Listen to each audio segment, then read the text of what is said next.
My name is Morris Roberts, and I'm chairman of the organising committee. And on behalf of the organising committee, I would like to thank all the sponsors who have given so generously towards this reunion, but especially Mobile, who by their generous donation has made this video possible.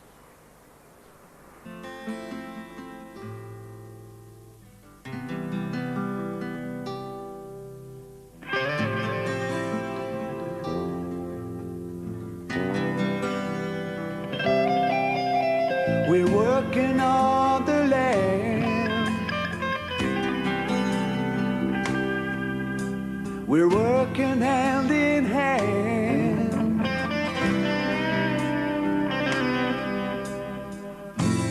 Working on the land. There's one thing that I know. You keep the country moving. You're everywhere I go.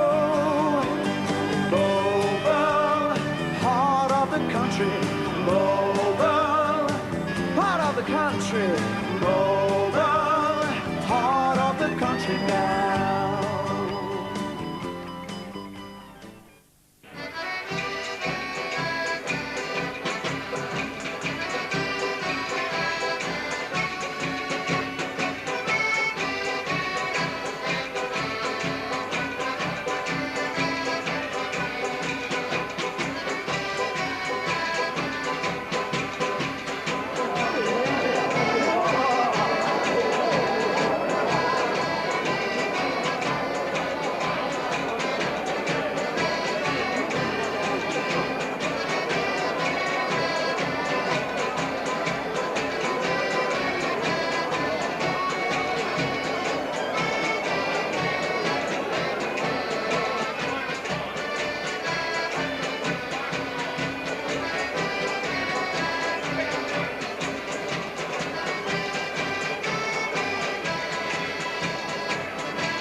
What was that last night?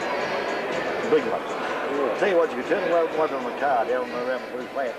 You turn the one on the car and they actually go red to plug. That's how much they, that's how thick they were. That was that. Good evening, ladies and gentlemen, and others. It is my pleasure, on behalf of the organising committee, to welcome you all here this evening to this get-together, which is the start of our celebrations to commemorate the opening of the last section of the Paringa Haast Highway on November the 6th, 30 years ago, and all the work that went before it. We sincerely hope that you will all meet and mix together. Don't be afraid to introduce yourselves to one another, as 30 years plus is a long time for some of us to remember faces and names. In this way, we will all enjoy the weekend and make it a very happy time to look back on in our twilight years.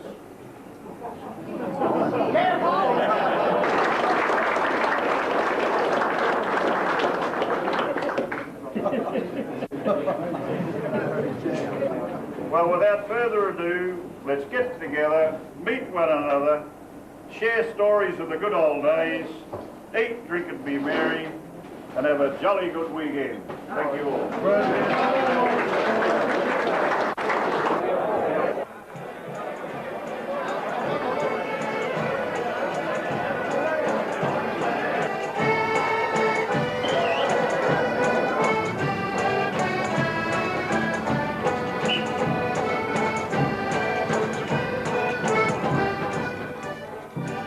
Yes, well, my recollection about the commencement of roading in southwestern goes back to at least 1928. In 1928, my dad led a deputation to Wellington with two other farmers, John Cron and Charlie Egling, to see if something couldn't be done to remove our terrible isolation by roading anyhow at all. In Wellington, they met a Mr. Gordon Coates. I'm fairly sure his party wasn't in power at the time, but he'd ridden down the coast and through the Haast Pass some 2 or 3 years previous, and he promised them, he said, if ever our party gets in power, that it'd be one of his first priorities is to try and to commence this great roading project. He said it would be world famous, and he later did come into power with the coalition government. I don't know the mechanics of that sort of Coates and Forbes around the time of the slump. I think they were in there through most of the slump. But then my dad has always been an advocate of the roading and trying to get something started. So he started correspondence with H.M. Mackay of the Otago Progress League. That correspondence that Dad had with H.M. Mackay and the Otago Expansion League, well, that culminated in a start being made on the Haast, on the east coast side, the Otago side. And the first start was with horses and drays. A local man down our way, he worked on that road. That was before the war. And then my brother Kevin and I, we were at St. Kevin's College, and we came home with Bert Mercer in 1935 for the Christmas holidays, and there was tents in my dad's paddock and Ministry of Works men working on our aerodrome in front of our house. And from there, the whole turning point, of course, was when the new Labor government got into power, and the sadness of the slump seemed to disappear, and everything was all go. And within 9 months of being in power, Bob Semple, the Ministry of Public Works, was down there. Various ministers, visited the area. You'd think that we were one of the more important parts of New Zealand at the time, and on it went. The progress went on from there. Now the settlers got together for once in their lives. They must have agreed that they wanted the road up the coast as well, and the road to Jackson's Bay. So I remember well the meeting.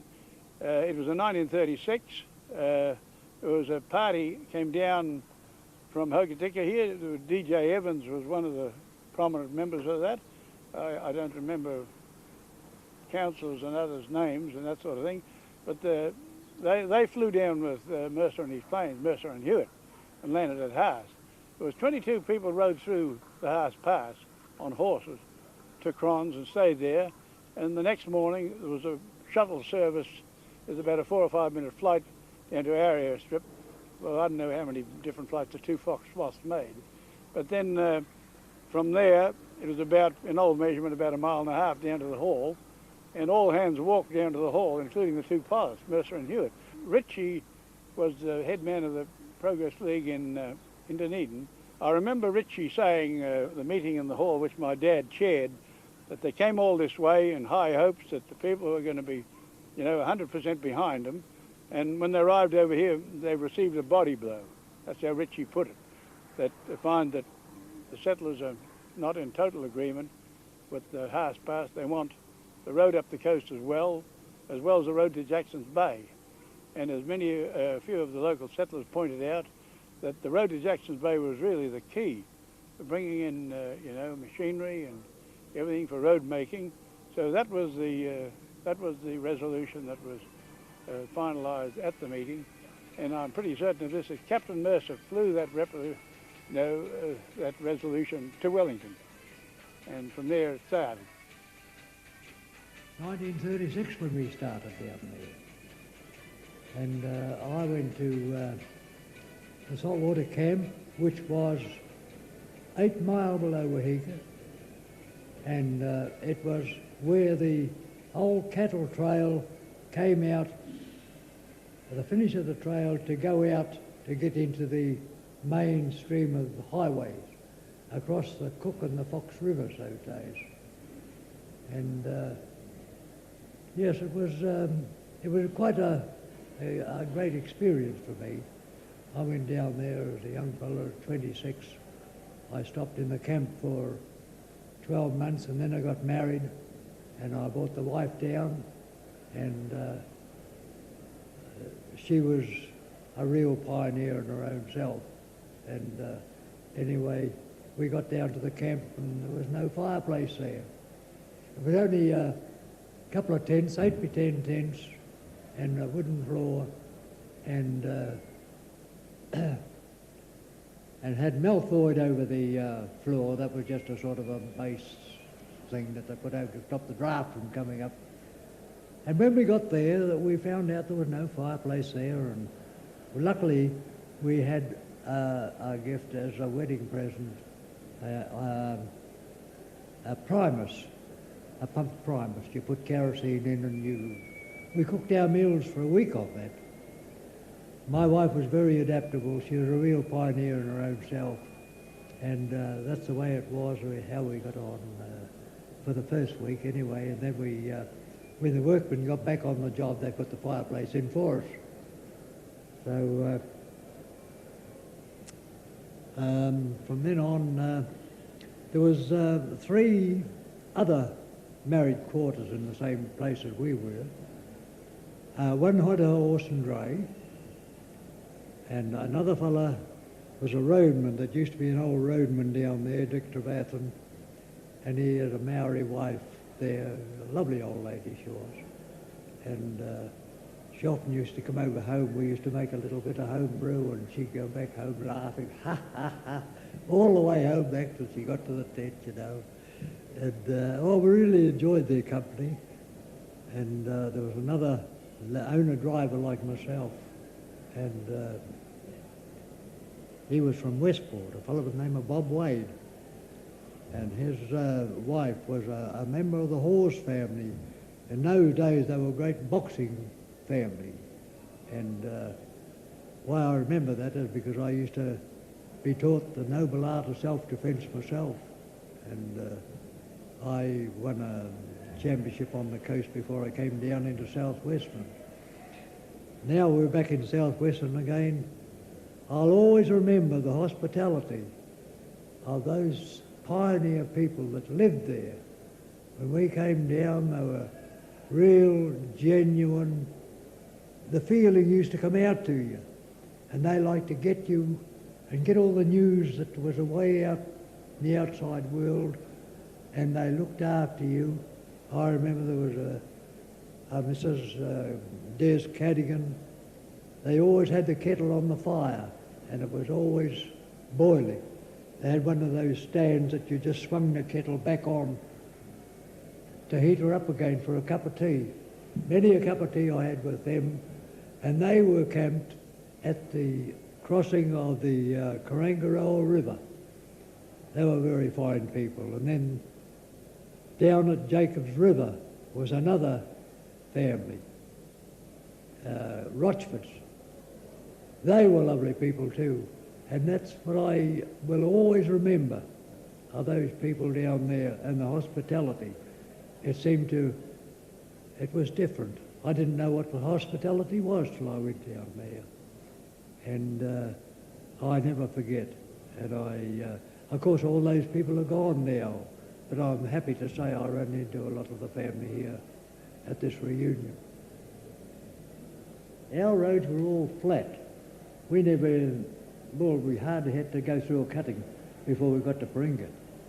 We had to go through 1 or 2 swamps, and I remember when we were building over the swamps, they first started putting stone in, and it wasn't very long before the engineers come along and told them to take those stone out and put fine gravel in, because the gravel used to go down, get under the stones and work them up to the surface. That was the reason why they had to put all that fine gravel in there, even big fills. And yes, we had some It was all fairly straight going, and when I hear of how they got on down at Haast, we were just the extreme contrast. Yes, all our work was all on flat going, and the cattle trail, the old cattle trail, where it used to come out and go across over the Fox and the Cook rivers. Our biggest problem down there was in the rivers. When the Cook and the Fox River used to get in flood, I've seen us there with teams of horses to take us out at Christmas time, and Walter Scott was the fellow from the Paringa that had the team of horses there. And I remember one time we were going out, I took the lead over, and we had to find a ford we were going to go over, and I said, well, I'd go over and try it out first, because I'd been down there long and the rest of them, and we were going out for the Christmas holidays. So I went into the water there, and I got going, and I think I only hit the bottom 3 times. That's the way it felt to me, going over. We just sort of floated over. We were coming downstream with the current. But luckily, we all got through. Everything went well that time. But when you did get stuck, it was a problem getting ropes onto the trucks, because you were there 9 out of 10, you were going against the stream. And you just about get washed off your feet sometimes. Luckily, there was nobody drowned or anything like that. I had a 3-way tip truck, and I bought that because some of the roadways we were tipping into got to such a excessive lean on the back. When you went over, one wheel would go down about 3 feet or something, and you had to tip your truck off, tip your load off the truck, and you expected the whole body to just wrench off. But anyway, I decided to buy this 3-way Leyland tip truck. Leyland Lynx it was. Beautiful truck. Used to have a tyre pump on it, or you could fit the tyre pump on. I bought the tyre pump and fitted it on, and it was a marvellous truck. And I used to follow up. Things were getting into the contract stage those days, and I used to follow up behind the other fellows loading from the diggers in a great big pit, the Paringa, and they'd be away ahead of me, and I would load up after them, and I would get down at the back of them, and while they were turning round to back over these hills, I would run in and tip it over the side and away back again ahead of them. So it was a 3-way tip truck with a 3-yard capacity, and yes, it was very good. The social life was marvellous, really. All you had was a wind-up gramophone in your tent, and my wife always says they were the happiest days of her life. Haast Pass Road from Otago to Haast was opened in 1960. It left a gap of some 17 miles between Haast and the south end of the constructed road from Paringa. This was virgin country and some of the worst slipping country that the Haast road passes through. One of the major blocks in the length, of course, was the Haast River. This was a gravel bed half a mile wide under ordinary conditions, but when it was in flood, it became a real torrent, and there was no chance of crossing it, swimming horses or any other way. So early on, the Haast Bridge was put under construction. The piles for the bridge were cast at the Haast township, some 3 miles away. Steel formwork was used, and 2 piles were cast at a time. The reinforcing cages were pre-welded and set up in the forms, ready for the pouring of concrete. Concrete aggregate for the piles was obtained from the Haast beach, but this material was only available after certain types of storm, so it was necessary to stockpile gravel and sand when it was available so as to keep the work going. The piles after pouring and curing were stockpiled at the end of a gantry, and this stockpile was carted down to the river by a special jinker. Pile driving was